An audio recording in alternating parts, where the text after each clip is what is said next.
नाही, नक्की जरूर त्यांनी विजय मेळावा घ्यावा. आम्ही घेतलेल्या निर्णयाचा त्यांना विशेष आनंद झालेला दिसतो आहे. पण याच्या पाठीमागची भूमिका देखील त्यांनी लक्षात घेतली पाहिजे. कमिटी तयार करणारे ते, त्या कमिटीमध्ये आपल्या उपनेत्याला टाकणारे ते, त्या कमिटीचे रिकमेंडेशन की 1ली पासून 12वी पर्यंत हिंदी सक्तीची करा, कॅबिनेटमध्ये घेणारे ते, कॅबिनेटचा निर्णय करणारे ते, निर्णयावर सही करणारे ते, मिनिट्सवर सही करणारे ते, आणि आता विजय मेळावा घेणारे तेच. मला असं वाटतं मराठी माणसाला हे लक्षात येतं कोण दुटप्पी आहे. हे दुटप्पी धोरण आहे. आमचा विषय पक्का आहे. आम्ही समिती केली आहे. जे मराठी मुलांच्या हिताचा असेल तो निर्णय आमची समिती देईल आणि तो निर्णय आम्ही मान्य करू. कोणाचाही दबाव आम्ही मान्य करणार नाही. या ठिकाणी मराठी मुलांच्या हिताचं जे असेल तेच महाराष्ट्रामध्ये होईल आणि तोच निर्णय विद्यार्थ्यांच्या हिताचा निर्णय आम्ही घेऊ. आता isakal.com आहे देशातील नंबर 1 ची मराठी न्यूज वेबसाईट. प्रत्येक अपडेटसाठी isakal.com ला नक्की भेट द्या. महानगरपालिका निवडणुकीसाठी उघडलेलं दुकान आहे. पहिल्यांदा तर भाषेवर मारहाण करणं हे अतिशय चुकीचं आहे. आम्ही मराठी आहोत, आम्हाला मराठीचा अभिमान आहे आणि महाराष्ट्रात मराठी बोलली गेली पाहिजे हा आग्रह चुकीचा नाही. पण एखाद्या व्यावसायिकाला मराठी येत नाही म्हणून मारहाण करणं हे पूर्णपणे चुकीचं आहे. उद्या आपले अनेक मराठी भाषिक लोक वेगवेगळ्या राज्यामध्ये व्यवसाय करतात. त्यातल्या अनेकांना तिथली भाषा येत नाही म्हणून त्यांच्याशी पण अशीच वागणूक होईल का? भारतामध्ये अशा प्रकारची वागणूक आणि गुंडशाही ही योग्य नाहीये आणि म्हणून अशा प्रकारची गुंडशाही जर केली तर त्याच्यावर योग्य कारवाई ही केलीच जाईल.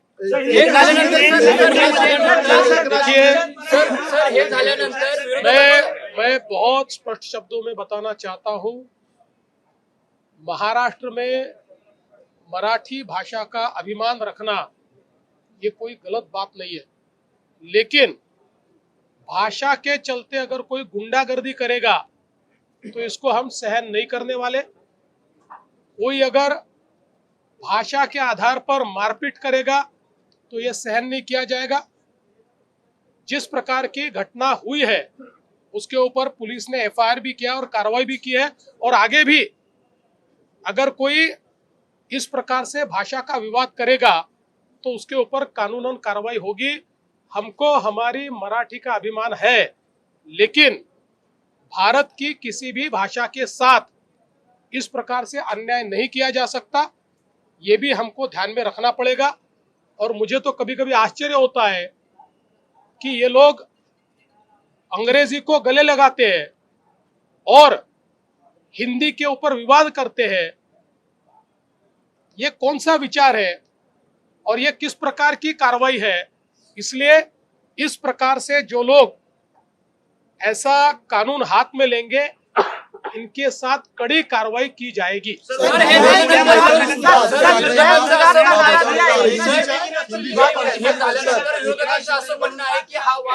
एकनाथ शिंदे यांनी जय महाराष्ट्र जय गुजरात म्हटले. व्यापाऱ्यांचा वादाचा काय अर्थ आहे?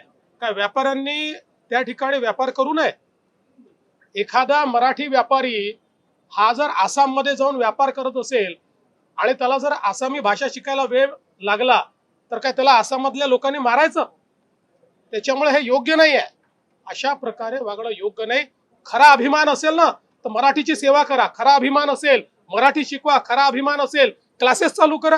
खरा अभिमान असेल तर लोकांना मराठी बोलायला प्रवृत्त करा. आणि खरा अभिमान असेल आपल्या मुलांनाही मराठी शिकवा ना, मराठी शाळेत टाका ना. अशा शाळेत का टाकता जिथे मराठी ही तिसरी भाषा आहे? आणि महानगरपालिकेच्या अशा शाळा का सुरू करता की ज्या शाळेमध्ये स्पष्टपणे लिहिलंय मराठी तिसरी भाषा असेल? हे इकडे चालतंय आणि त्या व्यापाऱ्यांना मारताय. हे योग्य नाहीये.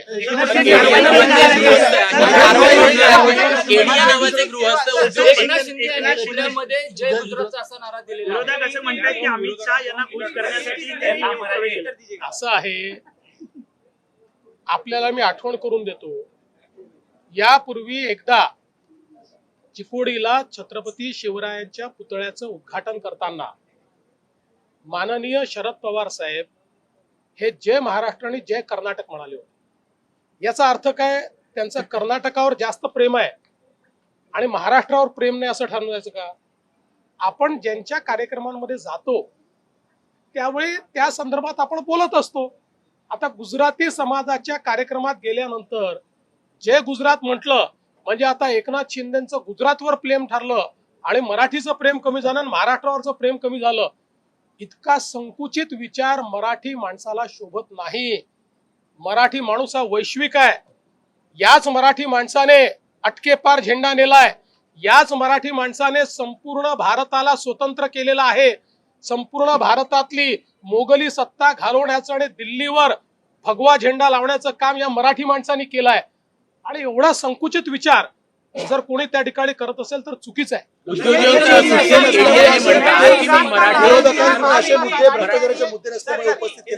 विरोधकांजवळ मुद्देच राहिलेले नाहीत, त्यांचा लोकांशी टच देखील राहिलेला नाही, लोकांच्या मनात काय हे देखील त्यांना माहिती नाही। आणि म्हणूनच ते असे मुद्दे उचलतायत की जे मुद्दे खरं म्हणजे असे आहेत की ज्यातनं लोकांवरही त्याचा परिणाम होत नाही। काही उद्योजक आहे ते असं म्हणतात की महाराष्ट्रात राहूनही आम्ही मराठी शिकणार नाही, अशा व्यक्तींचं, अशा उद्योजकांचं काय करायचं? असं आहे की आपण महाराष्ट्रात राहिल्यानंतर मराठी शिकावी असा आग्रह करू शकतो पण दुराग्रह करू शकत नाही। मी उद्या तामिळनाडूमध्ये गेल्यानंतर कोणीही मला हा दुराग्रह करू शकत नाही की मी तमिळ शिकली पाहिजे। मला आवडते तमिळ भाषा, चांगली भाषा आहे, पण मला दुराग्रह नाही करू शकत कोणी। मला जर मराठीत बोलायचं तर मी मराठीत बोलीन, पण मला जर तिथे कोणी दुराग्रह करेल तर ते योग्य असेल का? आपण एका देशात राहतो, भारतात राहतो आपण। हे काही आपले बाजूचे भाषा आणि बाजूचे देश पाकिस्तान नाही आहे, बाजूचे राज्य हे पाकिस्तान नाही आहेत। एवढी संकुचित मनोवृत्ती मराठी माणूस ठेवू शकत नाही।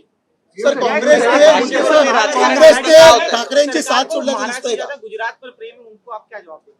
देखिए, मैं याद दिलाना चाहता हूँ, इससे पहले भी चिकोड़ी में जिस समय छत्रपति शिवाजी महाराज के प्रतिमा का अनावरण हो रहा था, उस समय आदरणीय शरद पवार जी ने जय महाराष्ट्र जय कर्नाटक कहा था। उसका अर्थ ये होता है क्या कि शरद पवार जी को कर्नाटक ज्यादा प्यारा है और महाराष्ट्र प्यारा नहीं है? हम लोग जहां जाते हैं वहां के लोगों को जो अच्छा लगता है ऐसी बात हम लोग करते हैं, सभी नेता करते हैं। अब गुजराती समाज में जाने के बाद जय महाराष्ट्र और जय गुजरात कहा तो मुझे लगता है कि इसमें इतना बवाल करने की आवश्यकता नहीं है। हम एक भारत के लोग हैं, हम सारे लोग भारतीय हैं। हमको पहला अभिमान महाराष्ट्र का होना चाहिए, पर इसका मतलब यह नहीं है कि दूसरे राज्यों के प्रति हमको कोई गुस्सा हो या उनके प्रति हमारा कोई तिरस्कार हो। और पाकिस्तान के प्रति तिरस्कार समझा जा सकता है, पर बाजू के राज्यों के प्रति तिरस्कार तो नहीं हो सकता है ना। इसलिए मुझे लगता है कि कहीं से भी इस वाक्य के माध्यम से शिंदे जी के महाराष्ट्र प्रेम पर अगर कोई प्रश्न चिन्ह लगाता है तो बहुत संकुचित विचार वो कर रहा है। सर, काँग्रेसचे नेते उदित राज यांनी सुद्धा याचवरून आदित्य ठाकरेंना सुनावलंय की तुम्ही सातत्याने या भाषिक वादावरतीच राजकारण केलेलं आहे, तुमची मुलं मात्र इतर शाळांमध्ये शिकतात। काँग्रेसचे नेते उदित राज ते काय बोलले मला माहिती नाही। नाना पटोले गुजरातचे जे नेते त्यांचा दबाव आहे, डर का माहौल है, उन्हें क्या कैसे आश्वासन देंगे? नाना मीरा रोड की घटना के बाद कुछ लोग देखिए, डर के माहौल है। मीरा रोड की घटना के तुरंत बाद एफआईआर भी दाखिल हुआ और कार्रवाई भी हुई है। इस प्रकार से कोई भाषा के आधार पर गुंडागर्दी करेंगे तो हमारी सरकार उनको छोड़ेगी नहीं, उनके ऊपर कार्रवाई करेगी। मैं वापिस कह रहा हूं, स्वभाषा का अभिमान होना चाहिए, मातृभाषा का अभिमान होना चाहिए, पर उसको आगे करके अगर कोई गुंडागर्दी करेगा तो सहन नहीं किया जाएगा। सर, नाना पटोले ज्या पद्धतीने म्हणताय गुजरातच्या नेत्यांचा दबाव आहे महाराष्ट्राच्या नेत्यांवर, म्हणून नाना पटोलेंना दिल्लीच्या दबावाची सवय आहे, सोनियाजींच्या राहुलजींच्या दबावाची सवय आहे, त्याच्यामुळे त्यांना सगळीकडे असाच दबाव दिसतो। मी त्यांना सांगू इच्छितो, ही काँग्रेस नाही, ही भाजप आहे। वर्ली डोम में जनसभा कामगारांच्या संदर्भातला एक पत्रकाराचा विषय मांडला होता की त्याच्यामध्ये त्याच्यामध्ये सातारामधले जे व्यक्ती आहे म्हातारे कामगारांनी त्यांनी करोडो रुपयांची प्रॉपर्टी केल्याचं दिसून येते. गोरगरिबांचे पैसे त्यामध्ये मोठ्या प्रमाणामध्ये घेतले गेलेले आहेत. त्याची तक्रार सुद्धा दाखल झाली. ती इन्क्वायरी कशा स्वरूपात होती, काय असेल? असं आहे की आता माझ्याकडे त्याची पूर्ण माहिती नाही, पण प्रवीण दटकेंनी जे मांडलेलं आहे त्याची माहिती घेऊन निश्चित असं कोणी केलं असेल तर त्याच्यावर कारवाई केली जाईल. गोरगरिबांना ते देण्यात यावी अशी मागणी होती. मराठी लोगों का तूफान खड़ा होगा और सरकार को अरे भाई, उनके मन में एक प्रकार से ये भावना है कि वही मराठी है. वो मराठी थोड़ी है, हम भी मराठी है. हमको भी मराठी चुनकर देते हैं. हमको जो इतने वोट मिले 51% मराठी लोगों ने वोट दिए है. इसलिए केवल वो मराठी नहीं है, उन्हें मन से संशय निकाल देना चाहिए. मराठी हमारे पीछे है और हमारे साथ रहेंगे. चर्चा करत होते 2014 मध्ये सुद्धा युतीमध्ये आणि 2016-17 भाजप सोबत जाण्याचा निर्णय अंतिम टप्प्यात झालेला होता. सुनील तटकरे असं म्हणत आहेत. ते खरंच आहे. रुग्णालयामध्ये 11,500 बेड्स आहेत. सरकारची भूमिका अतिशय स्पष्ट आहे. शक्तीपीठ महामार्ग आम्ही करणार आहोत. या संदर्भात जे अडचणीचे मुद्दे आहेत त्या चर्चेतनं मार्ग काढणार आहोत. आणि आता मी आपल्याला सांगतो की जे काही मला संकेत मिळत आहेत त्यात सांगलीपर्यंत तर जवळपास 60 ते 70% जागा बिना कुठल्या आंदोलनाची आम्हाला मिळेल. 20-30% जागेकरता आम्हाला थोडी चर्चा करावी लागेल आणि ज्या काही शंका आहेत शेतकऱ्यांच्या त्या आम्हाला दूर कराव्या लागतील, त्या आम्ही दूर करू. कोल्हापूरच्या संदर्भातली जी काही अलाइनमेंट आहे त्या संदर्भात आमचा कुठली बेस्ट अलाइनमेंट असेल असा आमचा प्रयत्न चाललेला आहे. कोल्हापूरमध्येही आता मोठ्या प्रमाणात लोक आम्हाला भेटतायत, जमीन घ्या म्हणून म्हणतायत, तशी निवेदनं देत आहेत. त्यामुळे शक्तीपीठ मार्ग हा काही देवेंद्र फडणवीस, एकनाथ शिंदे किंवा अजित पवार यांचा इगो सॅटिस्फाय करण्याकरता करायचा नाहीये. हा मार्ग मराठवाडा आणि राज्यातले सगळे दुष्काळी जिल्हे यांच्याकरता वरदान ठरणार आहे. मोठ्या प्रमाणात पर्यटनातनं रोजगाराची निर्मिती आणि जसं मी सांगितलं की शक्तीपीठ महामार्गामध्ये प्रत्येक 100 किलोमीटरमध्ये 500 ते 1000 शेततळी आम्ही तयार करणार आहोत. सगळ्या जेवढे नाले आहेत या नाल्यांना ब्रिज कम बंधारा आम्ही तयार करणार आहोत. त्यामुळे जलसंवर्धनाचा देखील हा महामार्ग असेल. मोठ्या प्रमाणात याच्यातनं सौर ऊर्जेची निर्मिती आम्ही करणार आहोत. त्यामुळे ग्रीन अशा प्रकारचा हायवे की ज्यातनं जो दुष्काळी भाग आहे या दुष्काळी भागाला मदत होईल. ज्यावेळी आम्ही समृद्धी महामार्ग केला याच्यापेक्षा जास्त विरोध लोकांनी केला आणि लोकांपेक्षा नेत्यांनी केला, पण आज ते सगळे समृद्धी महामार्गावर प्रवासही करतात आणि समृद्धी महामार्गाची त्या ठिकाणी प्रशंसाही करतात. त्यामुळे कुठलंही नवीन काम हातामध्ये घेतलं तर लोकांमध्ये गैरसमज असतात, त्यामुळे त्याला विरोध होतो. पण विरोधाकरता जर आपण या ठिकाणी सगळे इन्फ्रास्ट्रक्चर प्रोजेक्ट बंद केले तर महाराष्ट्राचा कधीच विकास होणार नाही. त्यामुळे लोकशाहीमध्ये ज्याला अधिक लोकांचा पाठिंबा आहे ती गोष्ट ही केली पाहिजे आणि या महामार्गाला अधिक लोकांचा पाठिंबा आहे. काही राजकीय लोक हे जाणीवपूर्वक राजकारण आणून त्याच्यामध्ये वेगळ्या प्रकारे त्याला नेण्याचा प्रयत्न करतायत, पण जनता आम्हाला साथ देईल.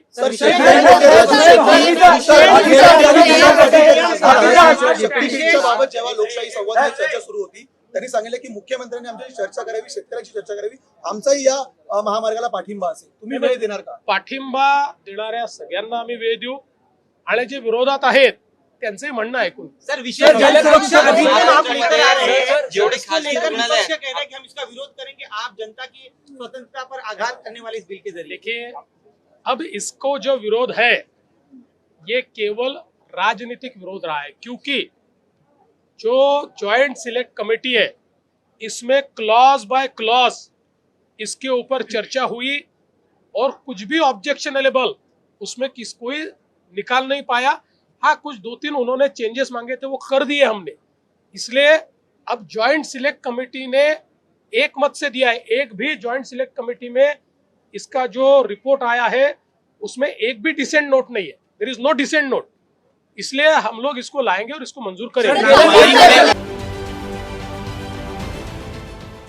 देश विदेशातील प्रत्येक घडामोडींचे लाईव्ह अपडेट मिळवण्यासाठी आता साम टीव्हीच्या सर्व सोशल मीडिया प्लॅटफॉर्मला लाईक, फॉलो आणि सबस्क्राईब करा. तसंच सर्व नोटिफिकेशनसाठी बेल आयकॉन प्रेस करायला विसरू नका.